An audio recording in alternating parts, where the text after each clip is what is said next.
జై తెలంగాణ. మీకు తెలుసు కదా మెదక్ నా అత్తగారు ఊరు.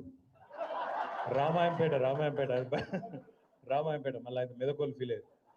రామాయంపేట మా అత్తగారు ఊరు, పద్మక్కదేమో మా దగ్గర వాళ్ళ అమ్మగారు ఊరు. కాబట్టి అక్కడికి వెళ్ళి పిల్లని ఇక్కడికి ఇచ్చినాం, ఆడికి వెళ్ళి పిల్లని అటు తీసుకుపోయాను.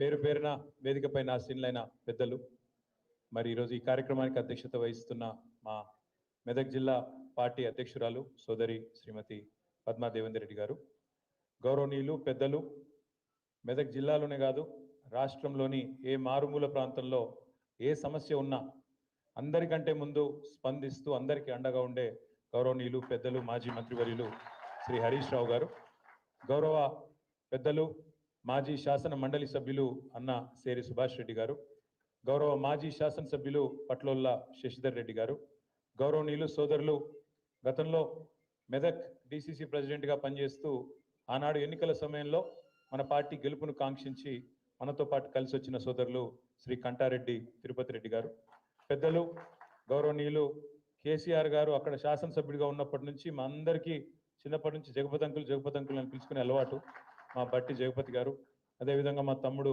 మల్లికార్జున్ గౌడ్ గారు, అన్న నాగర్ కర్నూల్ మాజీ శాసనసభ్యులు గౌరవనీయులు అన్న మరి జనార్దన్ రెడ్డి గారు, సోదరుడు జితేందర్ గౌడ్ గారు, సోములు గారు, మా తమ్ముడు ఎర్రోళ్ళ శ్రీనివాస్ గారు, ఇంకా వేదిక పైన ఉన్న అన్నలందరికీ పేరు పేరున, రావుల చంద్రశేఖర్ రెడ్డి అన్న గారు మన party general secretary head office incharge, అదేవిధంగా ఈరోజు మెదక్ నియోజకవర్గంలోని వివిధ ప్రాంతాల నుంచి తరలి వచ్చిన మా తమ్ముళ్ళు అద్భుతంగా మాట్లాడిన జీవన్ కుమార్ గౌడ్ గారు, అదేవిధంగా నరేందర్ గారు, రంగారావు గారు, ఇంకా పేరు పేరున వారితో పాటు కలిసి వచ్చిన మీ అందరికీ హృదయపూర్వకంగా తిరిగి స్వాగతం సుస్వాగతం. పత్రికా మిత్రులకు కూడా హృదయపూర్వకంగా నమస్కారం. హరీష్ రావు గారు మాట్లాడుతూ రెండు మాటలు చెప్పారు. ఒకటి, సిద్దిపేట ఒకప్పుడు సిద్దిపేట అంటే పందులు గుర్తొచ్చేది, మెదక్ అంటే గాడిదలు గుర్తొచ్చేది, కానీ ఇప్పుడు సిద్దిపేటలో పందులు మాయమైనాయి అన్నారు. మెదక్లో కూడా గాడిదలు దాదాపు పోయినాయి, కొన్ని ఉన్నాయి ఇంకా. అవేందనే చెప్పగాని ఉన్నాయి కొన్ని, వాటి సంగతి మీరు చూసుకోండి. ఎక్కువ చెప్పగాని వాటి సంగతి ఇవాళ మీరు వచ్చుడుతోని తప్పకుండా ఇక అవి ఎన్నున్నాయో గన్ని లెక్క పెట్టుకొని సందర్భం వచ్చినప్పుడు చూసుకోండి. రెండేనా? అయితే హరీష్ రావు గారు ఇంకొక మాట కూడా చెప్పారు. రేవంత్ రెడ్డి గారు అదేదో 10% 15% కటింగ్ పెడతా, తల్లిదండ్రులను చూసుకోకపోతే అంటుండు, కోత పెడతా అంటుండు. మరి రేవంత్ రెడ్డికి ఏం కోత పెట్టాలన్నారు? రేవంత్ రెడ్డికి కోతలు సరిపోవు, కర్రు కాల్చి వాత పెట్టేటట్టు మీరు అందరూ ప్లాన్ చేసుకోవాలి. ఎందుకంటే ఇంతకంటే లేకి ముఖ్యమంత్రి ఇక్కడ మస్తు మందిని చూసినాం. మనం కూడా ఎన్టీ రామారావు గారిని చూసినాం, చంద్రబాబు నాయుడు గారిని చూసినాం, రాజశేఖర రెడ్డి గారిని చూసినాం, రోషయ్య గారిని చూసినాం, కేసీఆర్ గారిని చూసినాం. ముఖ్యమంత్రి అంటే ఈ మధ్యలో కిరణ్ కుమార్ రెడ్డి ఉండే కానీ లెక్కలో లేడు ఆయన.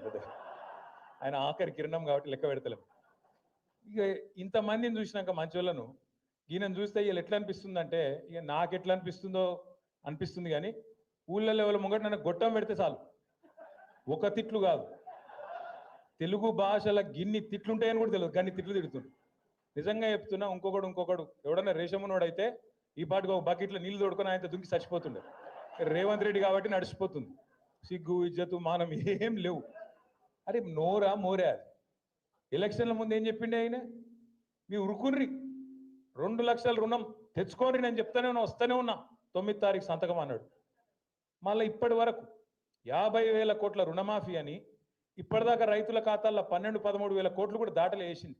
కానీ అయిపోయిందని చెప్పి ఇలా ఉదరగొట్టే ఉపన్యాసాలు.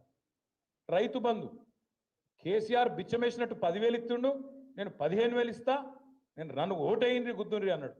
కేసీఆర్ 2 పంటలకు ఇస్తుండే, నేను 3 పంటలకు ఇస్తా అన్నాడు. వేసిండా రైతు బంధు? వస్తుందా?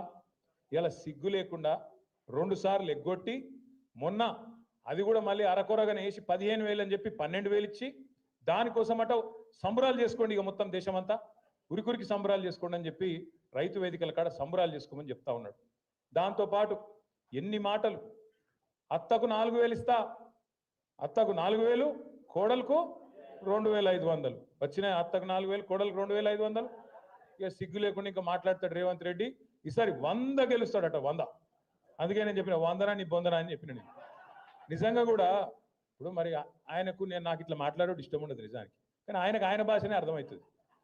ఎవడన్నా ముఖ్యమంత్రి ప్రపంచంలో, మొత్తం ప్రపంచంలో ఎక్కడన్నా ఏం చేస్తారు ఆయన కోసుక తింటారా అంటాడు ఎవడన్నా? అంటాడా అసలు ఎవడన్నా కూర్చున్నాడు?